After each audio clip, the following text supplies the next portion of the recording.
Hello everyone, welcome to tech Sharmit. आज के session से हम एक नया सीरीज स्टार्ट कर रहे हैं मेडिकल कोडिंग एनाटॉमी से रिलेटेड, जहां हम पर्टिकुलरली बात करने वाले हैं बॉडी के सिस्टम्स की। ठीक है, तो उसी के अकॉर्डिंग मैंने ये पूरी सीरीज डिज़ाइन की है, जहां हम एक एक करके समझेंगे क्या होता है सिस्टम और उसके जो टाइप्स होते हैं उनको भी इंडिविजुअल एक एक डिटेल सेशन में हम डिस्कस करेंगे। ठीक है, तो जैसे मैंने आपको बताया, आज का मेन एजेंडा है समझना कि what is body system, what are body system. ठीक है, तो ये शुरू करने के सेम वे में मैं प्रोसीड करूंगा। पहले मैं आपको इसका पूरा एक्सप्लेनेशन दूंगा क्या होता है बॉडी सिस्टम, और फिर उसके बाद में हम कुछ इसके एग्जांपल्स देखेंगे, टाइप्स देखेंगे और इससे रिलेटेड इंपॉर्टेंट चीज़ें कवर करेंगे जो मेजरली इंटरव्यू में क्वेश्चन पूछे जाते हैं। Through out the session upon discuss करेंगे वो क्वेश्चंस और वो इंपॉर्टेंट टॉपिक जो कभी भी आप अगर कोई एग्जाम के प्रिपरेशन या इंटरव्यू के प्रिपरेशन कर रहे हैं तो उसमें आपको हेल्प करेगी। ठीक है, बट सेशन शुरू करने से पहले जस्ट एक रिकमेंडेशन है कि अगर अभी तक आप लोगों ने पहले वाले सेशंस नहीं देखे हैं तो आप पहले उनको देख सकते हो, क्योंकि जो पूरी प्लेलिस्ट है एक प्रॉपर सीक्वेंस और सिंक में है। तो अगर आप उसको सिक्वेंशियली फॉलो करोगे तो और भी ज़्यादा ईजी रहेगा आप लोगों के लिए ऑन गोइंग टॉपिक को समझना और उसको इम्प्लीमेंट करना, क्योंकि अभी के लिए हमारी मेन प्रायोरिटी है बॉडी सिस्टम्स को समझना। बट उससे पहले हमने और बहुत सारे ऐसे इंपॉर्टेंट टॉपिक कवर किए हैं जो सब एक दूसरे से इंटरकनेक्टेड हैं। तो अगर आप पहले उनको देखोगे तो और बहुत इजी वे में आप चीज़ों को समझ पाओगे। ठीक है, और उसके लिए आप लोग टेक्सचर में डिजिटल कोर्स बुक को भी रेफर कर सकते हो, जो फ्रीली अवेलेबल है आपके डिस्क्रिप्शन बॉक्स में। वहाँ पे आपको थाउजेंड्स ऑफ सेशंस मिलेंगे जो अवेलेबल है हिंदी और इंग्लिश लैंग्वेजेस में। एक पर्टिकुलर टैब मिलेगा जहाँ आपको सारा मेडिकल कोडिंग रिलेटेड कंटेंट मिल जाएगा, और अगर उसमें आपको कोई भी क्वेरी या क्वेश्चन आता है तो आप डायरेक्टली मुझे कमेंट सेक्शन में पूछ भी सकते हैं। ठीक है, तो स्टार्ट करते हैं और देखते हैं क्या होता है बॉडी सिस्टम्स। तो यहाँ मैंने सिंपल सी एक डेफिनेशन लिखी हुई है। A system in the human body is a group of organ that work together to perform one or more specific function that keeps the body alive, healthy and functioning properly. ठीक है, तो body system क्या है? एक system जो होता है human body में, वो ग्रुप ऑफ ऑर्गन्स होते हैं जो एक साथ कुछ काम करते हैं to perform one or more specific function that keep the body alive, जो बॉडी को जिंदा रखते हैं, हेल्दी रखते हैं और फंक्शन करवाने में हेल्पफुल होते हैं प्रॉपरली। ठीक है, तो सिंपली आप कह सकते हो कि सिस्टम क्या है? ग्रुप ऑफ ऑर्गन्स जो एक साथ कुछ सर्टेन टास्क को परफॉर्म कर रहे हैं to keep the body alive, healthy and functioning properly. Simple word में आप कह सकते हो just like a company has a different department like accounts, marketing, HR, each doing a specific job but all working together to run the company. Similarly, the human body have different system, each doing a specific job but working together to keep you alive. ठीक है, तो जैसे normal companies में different department होते हैं, accounts, marketing, HR, वो सब separately work करते हैं, बट उनका मेजर जो गोल होता है वो यही होता है कि कंपनी को रन करें प्रॉपरली।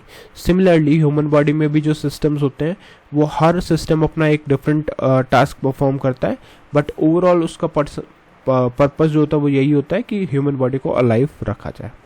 ठीक है, तो आप सिंपली कह सकते हो body system a group of organs working together to perform a specific function in the body.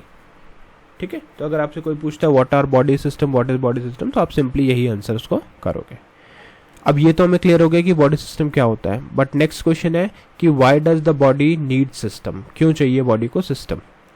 तो इस चीज़ को समझना बहुत इंपॉर्टेंट है कि बॉडी को सिस्टम की नीड क्या है। तो यहाँ पे हमने एक डेफिनेशन लिखी हुई है, the human body is extremely complex living machine, no single organ can perform all the function needed to keep the body alive, this is why the body is organize into system. ठीक है, एक ही human body इतनी complex होती है कि उसको आप सिस्टम में अगर डिवाइड नहीं कर, अगर प्रॉपर सिस्टम्स नहीं होंगे तो वो प्रॉपरली वर्क नहीं करेगी। ठीक है, इसीलिए हमें एक प्रॉपर ऑर्गेनाइज्ड सिस्टम चाहिए रहता है।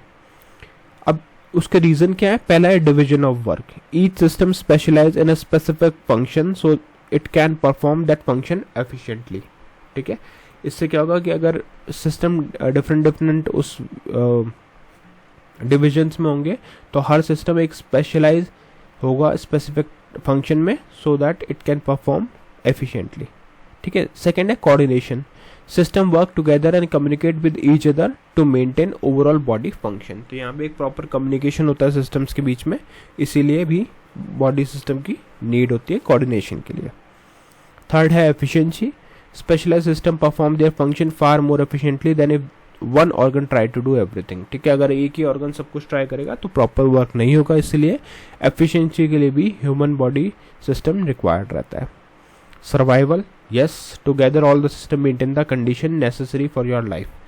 तो सर्वाइवल के लिए भी सारा सिस्टम इंपॉर्टेंट है। तो ओवरऑल जो भी बॉडी सिस्टम है उसकी इंपॉर्टेंस हमें 4 मेजर पॉइंट से पता चलती है: division of work, coordination, efficiency and survival. अब हम समझते हैं कुछ इंपॉर्टेंट टर्म्स जो हमें पहले पता होनी चाहिए किसी भी ह्यूमन बॉडी सिस्टम को समझने से पहले। ठीक है, तो वो क्या क्या है देखो। Before understanding system it is important to understand how the body is organize from the simplest level to the most complex level. तो वैसे तो हमने ऑर्गेनाइजेशन ऑफ बॉडी को डिटेल में डिस्कस किया था, बट एक ओवरव्यू फिर से लेते हैं क्योंकि अब हम सिस्टम्स को स्टडी कर रहे हैं। तो यहाँ पे मैंने एक टेबल बनाया है जिसमें पहले लेवल्स है, डिस्क्रिप्शन है और एग्जाम्पल है। पहला है केमिकल लेवल, जैसे atoms, molecules, the simplest level, जिसमें एग्जाम्पल क्या हो गया, वाटर, ग्लूकोज, डीएनए, प्रोटीन। फिर आता है cellular level, cells, the basic unit of life. क्या क्या आ गया, muscle cell, nerve cell, blood cell. उसके बाद में आता है tissue level, groups of similar cells performing the same function. तो यहाँ पे ये एक एक करके अटैच होते जा रहे हैं। ठीक है, तो मसल टिश्यू, नर्वस टिश्यू और एपिथेलियल टिश्यू। फिर आता है organ level, group of different tissue working together like hearts, lungs, stomach, brain. फिर है हमारे पास system level, group of organs working together जैसे कार्डियोवास्कुलर सिस्टम, नर्वस सिस्टम। और फिर यह है organism level, all system working together, the complete living human body, the human being.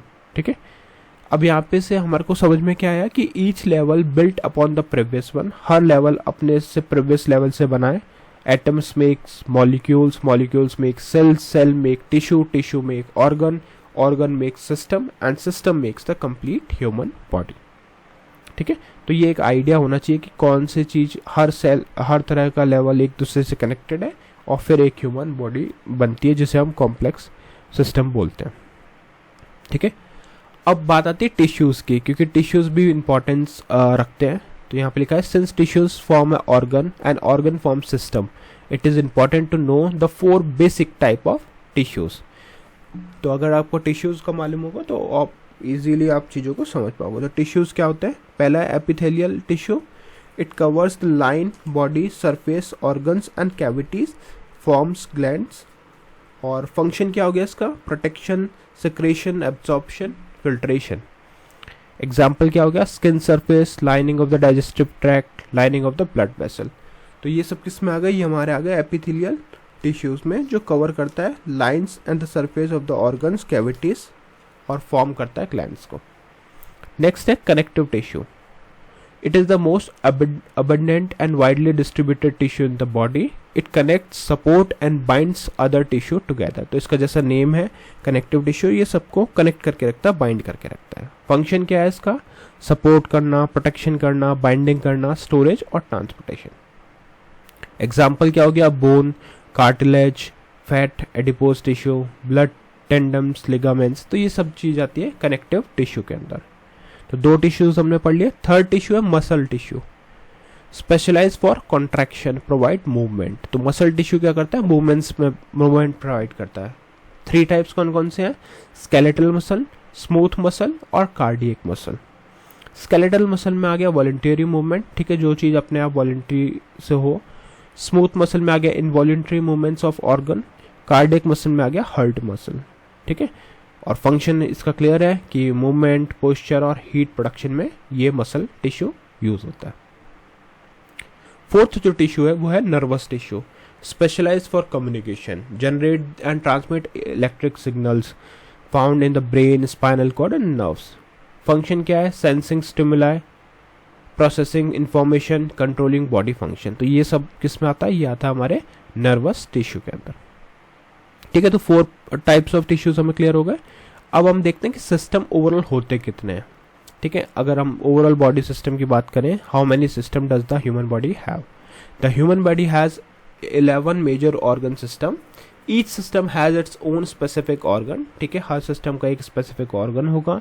It's own specific function, जो एक स्पेसिफिक फंक्शन पे काम करता है, its own way of contributing to the overall human body health. ठीक है, हर अपना अपना एक तरीका होता है जिससे वो बॉडी को सपोर्ट करता है।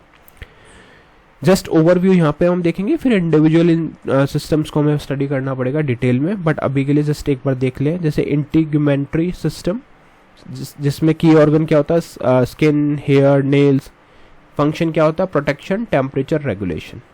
फिर है स्केलेटन, स्केलेटल में आता है बोन्स, जॉइंट्स, कार्टिलेज, ये सपोर्ट करता है, प्रोटेक्शन करता है और मूवमेंट करवाता है। फिर है muscular, skeletal, smooth, cardiac muscle, movement, posture, heat production. फिर है nervous system, brain, spinal cord, nerves, control, coordination and sensation, ये कोऑर्डिनेशन में काम करता है। Endocrine glands, pituitary gland, thyroid etcetera, hormone production and regulation. फिर है cardiovascular, heart, blood vessel, blood transport of oxygen and nutrients. Next है lymphatic और immune system, lymph node, spleen, thymus, defence against infection. ठीक है, जो infection से हमें बचाता है। फिर है respiratory system, lungs, trachea, diaphragm, gas exchange like O2 and CO2। फिर आता है digestive system, stomach, intestines, liver, digestive and absorption of food. Next है urinary, kidneys, bladder, urethra, waste removal and fluid balance. फिर है reproductive, ovaries, tissues, ovaries, testis, uterus, reproduction and sex hormone. तो ये सारे systems जो हैं वो कौन से, टोटल 11 सिस्टम्स हैं हमारे पास, जिसमें हमने अभी जस्ट देखा कि सिस्टम क्या है, की ऑर्गन्स क्या है और उसका मेन फंक्शनैलिटी क्या है। नेक्स्ट सेशन से हम इसको और भी डिटेल में समझेंगे, बट उससे पहले कुछ और इंपॉर्टेंट चीज़ें जो हमें कवर करनी है इस सेशन में, वो सिस्टम से रिलेटेड उसको देखते हैं। ठीक है, बाकी ये टॉपिक्स तो हम नेक्स्ट सेशन में डिस्कस करेंगे। ये इंपॉर्टेंट टर्म है interdependence of human body system. No system work alone. Each system depends on the other system to function properly. This is called interdependence. Example क्या है? The respiratory system brings in oxygen. The cardiovascular system delivers that oxygen to every cell. The digestive system absorbs nutrients. The cardiovascular system distributes those nutrients throughout the body.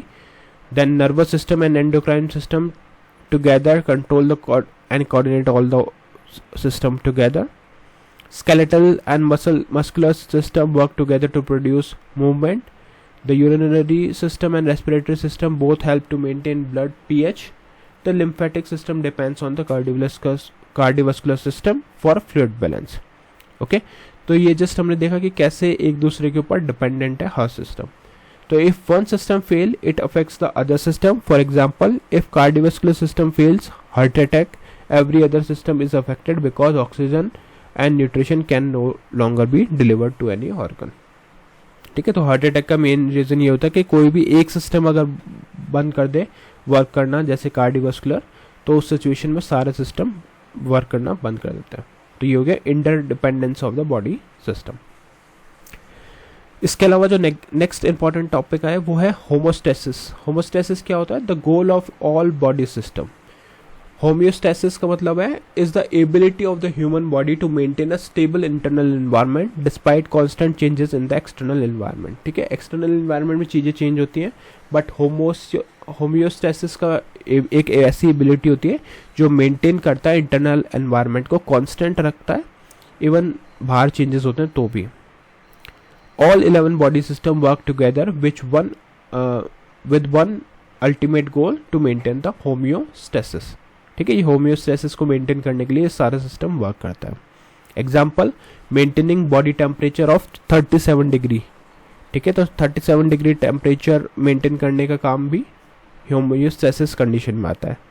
Keeping blood glucose eight normal level 70 to 110, maintaining blood pressure with in normal range 120 to 80, keeping blood pH between 7.35 to 7.45, maintaining proper water and electrolyte balance. तो ये सारी चीज़ किस में आती है? Homeostasis, जो एक ability है जो मेंटेन करता है इंटरनल सिस्टम को despite the changes, constant changes in the external environment. इसके अलावा जो सिस्टम में एक इंपॉर्टेंट टर्म है वो है फीडबैक मैकेनिज्म। जो बॉडी होता है वो क्या करता है? फीडबैक मैकेनिज्म पे वर्क करता है। ठीक है, नेगेटिव फीडबैक भी होता है, पॉजिटिव फीडबैक भी होता है. The most common mechanism when something changes the body reverse that change to bring it to normal. Example, blood sugar rise after eating, insulin is released, blood sugar is brought back down. ठीक है, तो इसमें क्या होगा, एक feedback मिला कि जो ब्लड शुगर है वो राइज हुआ है, इंसुलिन रिलीज होता है और बॉडी के ब्लड शुगर को वापस से नॉर्मल करता है. Example, body temperature rise, sweating begins, body cools down. ठीक है, तो जब भी बॉडी का टेम्परेचर बढ़ता है तो स्वेटिंग शुरू होती है और स्वेटिंग से बॉडी को कूल डाउन किया जाता है. Positive feedback, it amplifies the change, pushes it further in the same direction, used in situation where process needs to be completed rapidly. Example देखते हैं. Child birth, contraction cause more oxytocin to be release, stronger contraction until delivery is complete.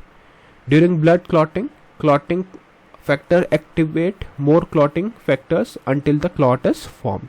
तो ये सब कुछ आते हैं किसमें, homeostasis और फीडबैक मैकेनिज्म में. तो ये दोनों टर्म्स हमें क्लियरली पता होनी चाहिए जब भी हम किसी सिस्टम को स्टडी करें. अब इतना सारा हमने इसमें सेशन में कवर किया, अराउंड 16 मिनट से ऊपर का ये सेशन हो गया है. तो अब इसको याद कैसे रखना है. ठीक है, तो उसके लिए एक सिंपल ट्रिक है. देखो, आपको ये स्टेटमेंट याद करना है. In case the enemy catches real danger, use rapid measure. In case the enemy catches real danger, use rapid measures. तो इससे क्या होगा, आपको 11 सिस्टम याद हो जाएंगे, जिसमें आता है integumentary, cardiovascular, skeletal, endocrine, muscular, respiratory, digestive, urinary, reproductive, lymphatic and nervous. ठीक है, तो ये एक शॉर्ट ट्रिक है जिससे आप इसको याद कर सकते हो. Similarly for the 4 tissue types, every cat meows nicely. ठीक है, ECMN, every cat meows nicely. Epithelial, connective, muscle, nervous. और होमोस्टेसिस के लिए हम कर सकते हैं negative feedback, normal, most common, bring things back to normal. Positive, push further, less common, push a process to completion. ठीक है, तो नेगेटिव फीडबैक में तो क्या होता है, नॉर्मल कंडीशन में लाया जाता है, और पॉजिटिव में उसको फर्दर प्रोसेस किया जाता है जिससे वो चीज़ों को कंप्लीट करे. तो आज के लिए इतना ही था. आई होप इससे पूरा आपको आइडिया हो गया होगा ह्यूमन बॉडी सिस्टम के बारे में, क्या होता है ह्यूमन बॉडी सिस्टम, क्या क्या इंपॉर्टेंट चीज़ें और टर्म्स है जो हमें पता होने चाहिए. अब हर सेशन के लिए आज का एक क्वेश्चन है. आज का क्वेश्चन है, व्हाट इज पेरिटोनियल फ्लूइड प्लेरा. ठीक है, तो आई एम श्योर आप लोगों को ये आंसर पता होगा. तो please do share your knowledge in the comment section so that others can take a reference from it. In case अगर आपको इसका आंसर नहीं पता तो आप लोग पहले वाला सेशन रेफ़र कर सकते हो, वहाँ पे आपको ये पूरी चीज़ डिटेल में मिल जाएगी, और फिर वहाँ से आप इसको समझ के और फिर मेरे को आप इसका आंसर शेयर कर सकते हो. बट जितना ज़्यादा आप लोग आंसर शेयर करोगे उसी बेसिस पे मैं बाकी सेशन जो है वो रिलीज़ करूँगा. ठीक है, और साथ में अगर आप लोग अपनी नॉलेज शेयर करोगे तो बाकी लोगों के लिए ये हेल्पफुल होगा. ओके, और तो आप लोग कमेंट शेयर करते रहो, उसी के बेसिस पे 1 by 1 मैं सेशंस रिलीज करूंगा. तो आज के लिए इतना ही था. नेक्स्ट सेशन में हम बाकी टॉपिक डिस्कस करेंगे. So thank you for watching Tech Share math.